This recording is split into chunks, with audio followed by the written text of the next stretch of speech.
मित्रांनो, आपण सातत्याने म्हाडा संदर्भात जे काही अपडेट्स आपल्याला मिळत आहेत, प्रत्येक अपडेट आम्ही आपल्यापर्यंत पोहोचवत आहोत। आणि आपण काल परवाच्या दिवशीच एक नवीन व्हिडिओ अपलोड केला होता। त्याच्यामध्ये आपण म्हाडा विजेते, म्हाडा मुंबई लॉटरीचे जे कोणी विजेते त्या आर्थिक संकटामध्ये सापडलेत असं आपण एक अपडेट दिलं होतं। आणि त्याच अनुषंगाने त्याचीच कोणती दखल घेऊन म्हाडाने काही बाबीमध्ये पावलं उचलायला सुरुवात केलेली आहे। आणि त्याचं प्रमुख पाऊल म्हणजे मेंटेनन्स।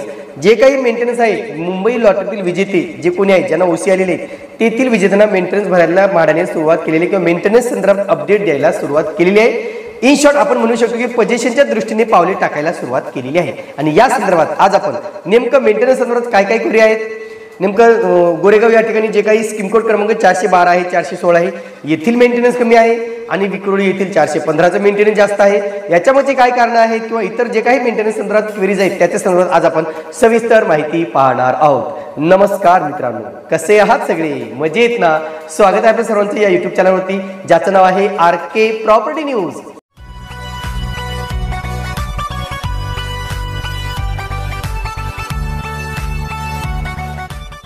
तर मित्रांनो, जे काही मेंटेनन्स संदर्भात अपडेट म्हाडाकडून देण्यात आलेला आहे ते आजच देण्यात आलेला आहे। विजेते आर्थिक संकटात सापडले तो व्हिडिओ आपण परवाला अपलोड केला होता आणि त्याच्यानंतर काल कुठेतरी म्हाडाने याची दखल घेतलेली असावी आणि आज कुठेतरी पोझिशनच्या दृष्टीने पावले टाकायला सुरुवात केलेली आपण पाहिली आहे। आणि त्यातलं प्रमुख एक पहिलं पाऊल म्हणजे मेंटेनन्सची विंडो आता ओपन करून देण्यात आलेली आहे। त्याच्यामध्ये सुद्धा म्हाडाने एक चांगली खुश खबर विजेत्यांना दिली आहे। स्पेशली 412 असेल, 416 असेल, 413 असेल किंवा 414 असेल, म्हणजे यांना मात्र खूप चांगली खुशखबर म्हाडाने दिलेली आहे। आणि ती म्हणजे खूप कमी मेंटेनन्स, सर्वसामान्यांच्या आवाक्यातला मेंटेनन्स त्यांनी या ठिकाणी देण्यात आलेला किंवा भरायला सांगण्यात आलेला आहे। आता हे सगळं पाहून विजेत्यांमध्ये मात्र नक्कीच एक आनंदाचं वातावरण निर्माण झाल्याचं आज पाहायला मिळालेलं आहे। अनेकांनी मला कॉल केले, अनेकांनी मेसेज केले की सर मेंटेनन्स संदर्भात आम्हाला अपडेट आलेला आहे की मेंटेनन्सची जी काही विंडो आहे त्याच्यात असं अपडेट आलेलं आहे। त्याच्यात पहिलं मेंटेनन्स बघा मित्रांनो, जे काही स्कीम कोड क्रमांक 412 आहे, पहाडी गोरेगाव जे PMAY योजना आहे, त्या ठिकाणी जवळजवळ 1947 घरे उपलब्ध करून देण्यात आली होती। त्या ठिकाणी जे काही मेंटेनन्स आहे मित्रांनो ते आहे फक्त 17,466। ह्याच्यापूर्वी मी जो व्हिडिओ बनवला होता मित्रांनो, तुम्हाला अंदाजित मेंटेनन्स किती लागेल, अंदाजित सर्व्हिस टॅक्स किती लागेल किंवा अंदाजित तुम्हाला स्टॅम्प ड्युटी किती लागेल, त्या संदर्भात मी एक व्हिडिओ अपलोड केला होता आणि तिथे मी सांगितलं होतं की तुम्हाला 2 वर्षाचं मेंटेनन्स साधारणतः 80 ते 90 हजार रुपये लागू शकतं असं मी स्वतः सांगितलं होतं। त्याच्या मागचं कारण काय आहे की काही ठिकाणी जे काही टावर्स आहेत, बऱ्याच ठिकाणी म्हाडाने 2-2 वर्षाचे मेंटेनन्स हे 60-60 हजार रुपये घेतले, 65-65 हजार रुपये घेतले, जे लॉकडाऊनच्या पूर्वी घेतले।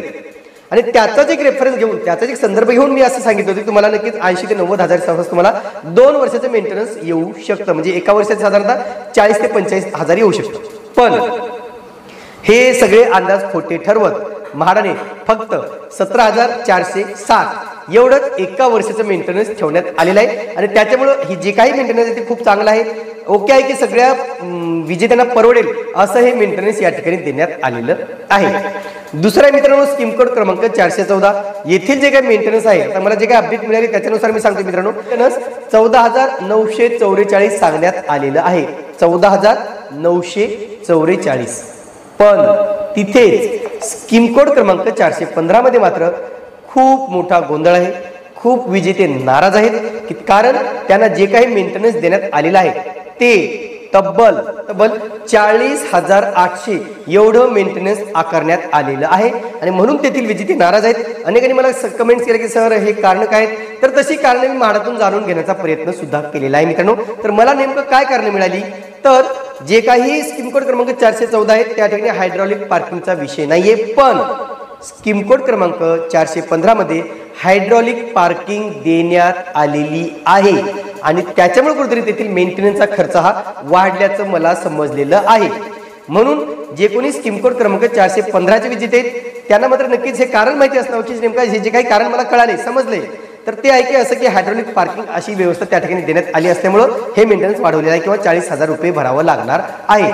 म्हणून एकंदरीत जे काही मेंटेनन्स संदर्भात अपडेट आहे मित्रांनो, 414, 412 असेल, 413 असेल, 414 असेल, यांना मात्र खूप चांगली बाब आहे की त्यांना या ठिकाणी खूप कमी मेंटेनन्स आकारण्यात आलेला आहे। जो काही अंदाज होता त्यापेक्षा कमी म्हणतोय मी, तर काहींसाठी हे जास्त सुद्धा असू शकतं, पण मी काय म्हणतोय की मी काय जो काही अंदाज वर्तवला होता त्या अंदाजानुसार हे मेंटेनन्स इट इज ओके की सर्वसामान्यांना परवडणारं आहे। आता सगळ्यात महत्त्वाचा प्रश्न मित्रांनो, हे जे काही मेंटेनन्स दिलेलं आहे ते भरण्याची अंतिम तारीख 8 ऑक्टोबर 2024 अशी देण्यात आलेली आहे आणि त्याच्यामुळे पुन्हा विजेत्यांमध्ये कन्फ्युजन निर्माण झालेलं आहे. लक्षात घ्या. आता जे काही 8 ऑक्टोबर 2024 ही जी काही तारीख देण्यात आलेली आहे ती जर तारीख पक्की असेल तर कुठेतरी तुम्हाला पोझिशनला उशीर होऊ शकतो अशी शक्यता आपण नाकारू शकत नाही. पण मला असं वाटतं की कुठेतरी सिस्टम मध्ये कुठेतरी अपडेट करताना काहीतरी चूक झाली असावी जी काही दिवसानंतर दुरुस्त केली जाऊ शकते.